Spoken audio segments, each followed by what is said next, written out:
ఈ వీడియోలో అక్కినేని నందమూరి మోక్షజ్ఞ గురించి తెలుసుకుందాం. అంటే వీళ్ళిద్దరికి ఏంటి సంబంధం? ఎందుకంటే ఒక వ్యక్తి ఏమో 10 సంవత్సరాలైనా సరైన ఇట్లేదు, ఇంకో నందమూరి మోక్షజ్ఞ అయితే దాదాపు 10 ఏళ్ళ నుంచి ట్రై చేస్తున్నాడు రావడానికి. అంటే వస్తాడు వస్తాడు అని అంటున్నారు. అంటే 2017లో ఇంక ఎంట్రీ రెడీ అన్నారు, కానీ 2025 వచ్చింది. అంటే ఆల్మోస్ట్ 10 ఇయర్స్కి రీచ్ అవ్వబోతున్నాం. అయినా సరే ఇంకా ఆయన తర్వాత చూద్దాం, ఆయన గురించి మాట్లాడదాం. ముందు అఖిల్ గురించి తెలుసుకుందాం. అఖిల్ 2015లో ఎంట్రీ ఇచ్చారు.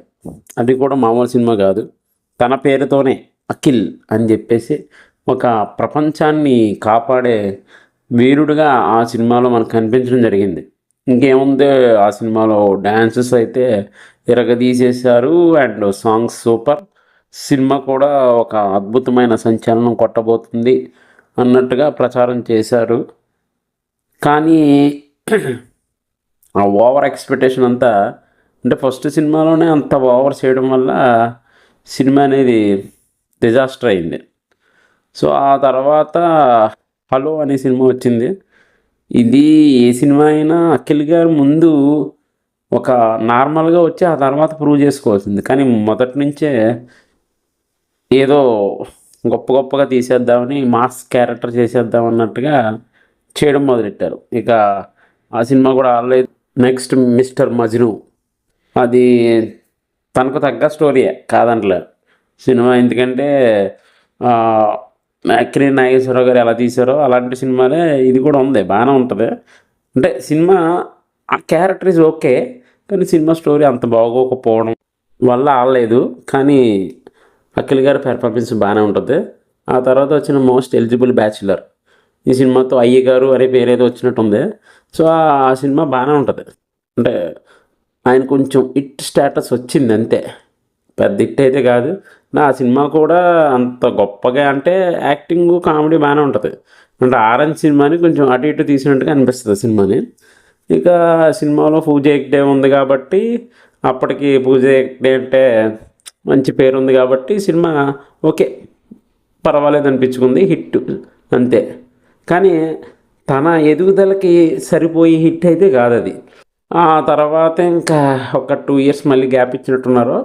ఏజెంట్ అని చెప్పేసి, ఇంకా వైల్డ్ సాలే అని చెప్పేసి, ఇంకా ఆ బాడీ ఆ ప్రజెంటేషన్ అంతా బాగానే ఉంది. కానీ స్టోరీని అది అంత గొప్ప స్టోరీ అయితే కాదు. ఇంకా బట్ వీళ్ళు చేసే ఆడావుడైతే మామూలుగా లేదు. ఇంకా ఆడియో రిలీజుల్లో, అదే ప్రీ రిలీజ్ ఫంక్షన్లో అయితే వైల్డ్ శాలీ అంటూ నేను ఏమైపోతాను అని చెప్పేసి ఆడావుడు చేసి ప్రస్తుతానికి ఏమైపోయారో కూడా తెలియదు. 2 ఇయర్స్ అయిపోయింది. అఖిల్ గారు అయితే 10 ఇయర్స్ అయిపోయింది, ఒక 5 మూవీస్ తీశారు. కానీ ఏది ఒక పర్వాలేదన్న తప్ప మిగతాయన్నీ అంత గొప్పగా ఏమీ లేదు తన కెరియర్ని డెవలప్ చేయడానికి. ఇక నందమూరి మోక్షజ్ఞ గారు అయితే దేవుడా, ఎప్పటి నుంచో వస్తున్నాడు అంటే ఫస్ట్లో అయితే స్టార్టింగ్లో బాగా, అప్పుడు వస్తున్నారని పెద్దగా నమ్మడానికి ఆస్కారం లేదు. కానీ ఆ మధ్యకాలంలో ఒక 6 months ముందు ఆయన ఫోటో కూడా వచ్చింది, పిక్ అదరగొట్టింది, హీరో స్టేటస్ సింబల్ అయితే ఉంది.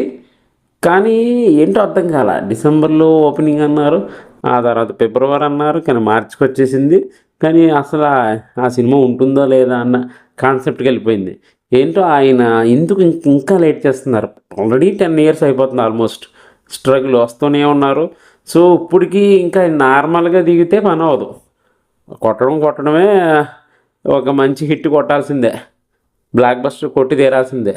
లేకపోతే ఎందుకంటే ఆల్రెడీ 10 ఇయర్స్ వేస్ట్ అయిపోయింది, 30+ వచ్చేసారు. సో ఫస్ట్లో కొత్తలో అయితే పర్వాలేదు, 20 ఇయర్స్కి ఎంట్రీ ఇచ్చి ఓకే కొంచెం లవ్ సినిమాలు తీసుకుంటూ ఆ తర్వాత నెమ్మదిగా తన స్టేటస్ని పెంచుకుంటూ వెళ్తే మా సినిమాలతో ఓకే. కానీ ఆల్రెడీ 30 ఇయర్స్ వచ్చేసినాయి, 30 ఇయర్స్ దాటేస్తున్నాయి. అయినా సరే బాలకృష్ణ గారు ఎందుకు ఆయన మీద ఫోకస్ చేయడం లేదో అర్థం కావట్లే. ఆల్రెడీ హీరో మెటీరియల్లో తయారు, అంతకుముందు అయితే హీరో మెటీరియల్ కాదు యాక్సెప్టబుల్, కానీ ఇప్పుడు ఆల్రెడీ హీరోలాగా ఉన్నాడు. అయినా సరే మరి ఆయన ఎందుకు ఆయన ఇంకా డిలే చేస్తున్నారు అనేది అర్థం కాలేదు, ఎప్పుడు వస్తారో కూడా తెలియదు.